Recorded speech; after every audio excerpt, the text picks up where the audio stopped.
Você já teve a sensação de saber exatamente o que precisa fazer, mas na hora de fazer você trava? Pode ser que seu projeto não esteja parado porque falta ideia, porque falta estratégia. Pode ser que ele também não esteja parado porque você é desorganizada, sem constância ou sem disciplina. Honestamente, o que eu vejo em muita mulher é outra coisa. Ela sabe o que fazer, ela sabe que tem conhecimento, ela sabe que poderia transformar aquilo numa mentoria, num grupo, numa consultoria, num produto, enfim. Só que quando chega na hora de colocar no mundo, alguma coisa freia. E esse freio, muitas vezes, não é racional. Porque racionalmente você sabe que precisa avançar. Você sabe que esse projeto faz sentido, você sabe que tem gente que poderia ser ajudada com aquilo que você sabe. Mas emocionalmente vem um monte de coisa junto. Vem medo, vem comparação, vem insegurança, vem aquela sensação de quem sou eu pra fazer isso? Vem a síndrome da impostora, né? E aí você começa a explicar essa trava de um jeito que machuca você mesma. Eu começo e não termino, eu não tenho disciplina, eu não consigo sustentar. Talvez isso não seja pra mim. Mas talvez o problema não seja você. Talvez o seu projeto não esteja preso na sua capacidade. Talvez ele esteja parado por causa de um freio emocional, tá? E nesse treinamento eu quero te mostrar uma trilha muito simples em 3 ativações para você entender onde esse freio aparece e como começar a tirar esse projeto do papel de um jeito mais concreto. Normalmente essa mulher funciona muito bem quando é para cuidar dos outros. Ela atende, ela entrega, ela resolve problema, ela segura cliente, paciente, aluno, família, equipe, ela dá conta de muita coisa. Só que quando o projeto é dela, aí ela começa a mexer no nome, depois ela muda promessa, depois ela acha que precisa estudar mais, depois pensa que talvez precise esperar o melhor momento, depois pede opinião para 3 pessoas diferentes e quando vê,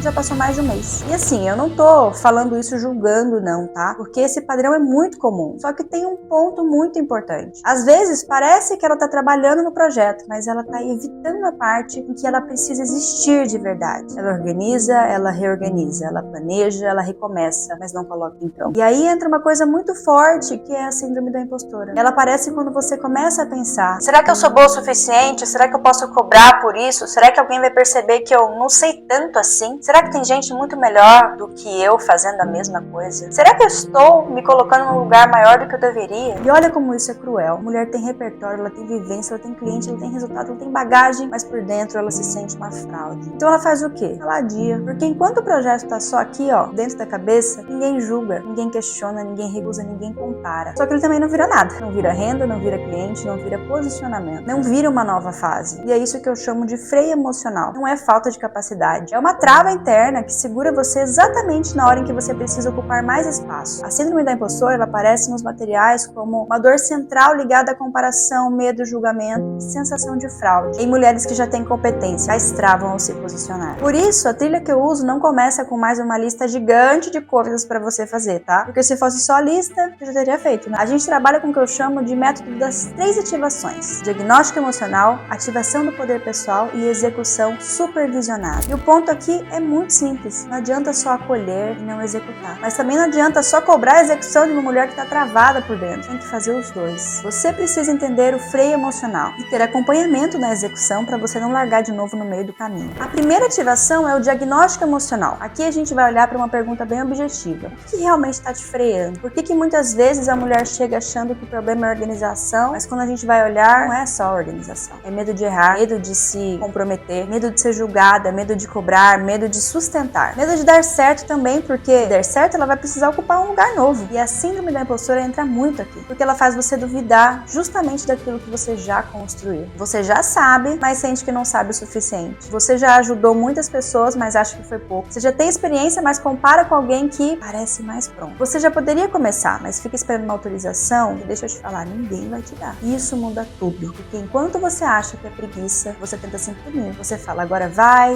dessa vez eu vou ter disciplina, eu preciso virar uma pessoa mais constante. Só que honestamente, se existe um freio emocional ativado ali, você pode fazer 10 planejamentos diferentes que em algum momento você vai fugir de novo. Então primeiro a gente nomeia, a gente entende onde trava, qual é o padrão, que tipo de pensamento aparece, em que momento você abandona, o que você faz para parecer que está avançando, mas na verdade está adiando. Porque quando a trava fica clara, ela começa a perder força. A segunda ativação é a ativação de poder pessoal. E aqui eu preciso tomar cuidado com esse nome, tá? Porque pode parecer uma coisa meio abstrata, mas não é. Não é sobre repetir frases no espelho, não é sobre fingir confiança, não é sobre se convencer de uma coisa que você não sente. É sobre voltar a enxergar as evidências reais de quem você é. Porque muita mulher boa se diminui de um jeito muito sofisticado. Ela fala, isso qualquer pessoa sabe. Eu ainda preciso estudar mais.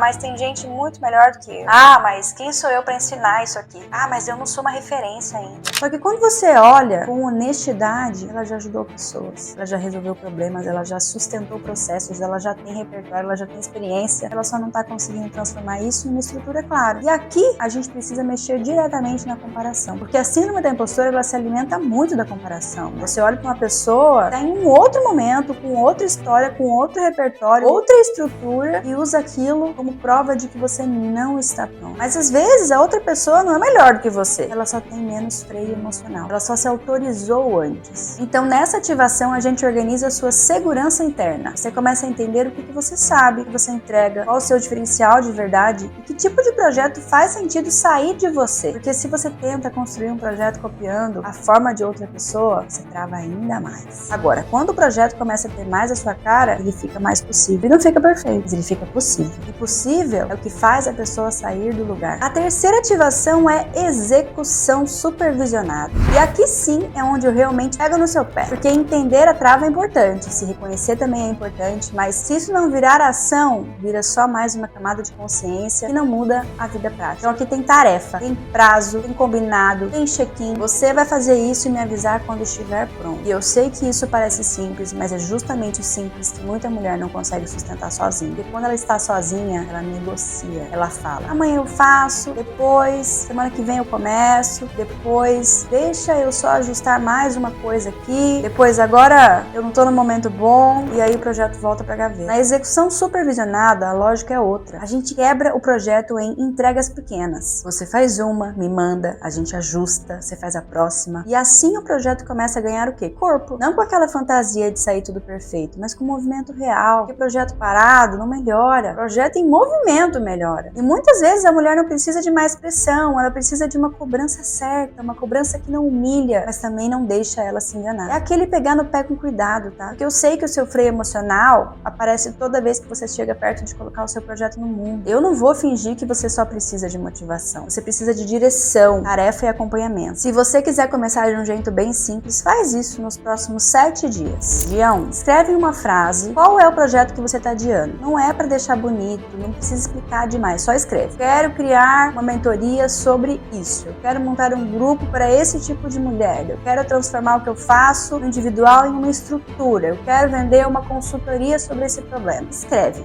tá? Dia 2. Escreve por que esse projeto ainda não saiu, mas é para escrever de verdade. Não coloca só, falta tempo. Vai um pouco mais fundo. O que você tem medo que aconteça? Onde você sente que não é boa o suficiente? Com quem você está se comparando? Em que momento aparece aquela sensação de fraude? Qual parte você evita? Dia 3 e dia 4. Defina a primeira versão simples da sua oferta. Para quem é? Qual o problema que eu resolvo? Qual o resultado essa pessoa quer? Como você pode ajudar? Qual seria o primeiro formato possível? Dia 5. Escolhe uma pessoa real para apresentar essa ideia. Pode ser uma cliente antiga, uma pessoa que já te ajuda, alguém da sua rede, aquela amiga que você está sempre ali trocando figurinha com ela, alguém que tem exatamente a mesma dor que você resolve. Dia 6 e 7. Você fala com essa pessoa e entende se aquilo faz sentido. Não é para vender perfeito, é para tirar do campo da imaginação. E enquanto você fica aqui, ó, só pensando, a síndrome da impostora cresce. Ela adora um projeto guardado. Agora, quando você coloca a sua primeira versão no mundo, mesmo que pequena, você começa a ter dado real. E dado real é muito melhor do que ansiedade. Agora, sabendo disso, você tem 2 caminhos. Você pode continuar tentando sozinha, e eu não vou falar que é impossível porque não é, tá? Tem gente que consegue, só que eu vou ser honesta com você. Se esse projeto tá parado há meses, talvez o problema não seja a falta de uma informação. Talvez você já tenha informação. O que tá faltando é alguém olhar junto com você, organizar o próximo passo e não deixar você obedecer ao freio emocional toda vez que ele aparece. Porque esse é o padrão, né? A mulher começa bem, ela se anima, ela organiza, ela dá os primeiros passos, e aí aparece a comparação, aparece a dúvida, aparece a síndrome da impostora, aparece aquela voz dizendo quem você pensa que é, e ela abandona. Depois ela volta com vergonha, como se estivesse começando do zero de novo. A mentoria existe justamente para interromper este ciclo, não é para colocar mais peso em cima de você, é para tirar esse projeto do lugar com direção, com acompanhamento e com uma cobrança que não te agride, mas também não te deixa se enganar. Então, se enquanto eu fui falando você pensou, tá, é exatamente isso que acontece comigo, próximo passo passo é muito simples. Toca no botão aqui embaixo e fala comigo ou com a minha equipe. A gente vai entender qual é o projeto que você quer tirar do papel, onde ele está travando, o que você já tentou e se a mentoria faz sentido para você agora. E eu vou ser bem transparente. Talvez faça, talvez não faça. Mas se fizer sentido, a gente vai te mostrar como funciona o acompanhamento, quais são os próximos passos e como você pode começar a colocar o seu projeto em movimento nas próximas semanas. Não precisa chegar pronto. Na verdade, se você estivesse pronta, provavelmente já teria feito. Você precisa chegar disposta a parar de abandonar aquilo que você sabe que é importante, tá? Porque o freio emocional pode até aparecer, mas ele não precisa mais decidir por você. Toca no botão aqui embaixo e vamos conversar.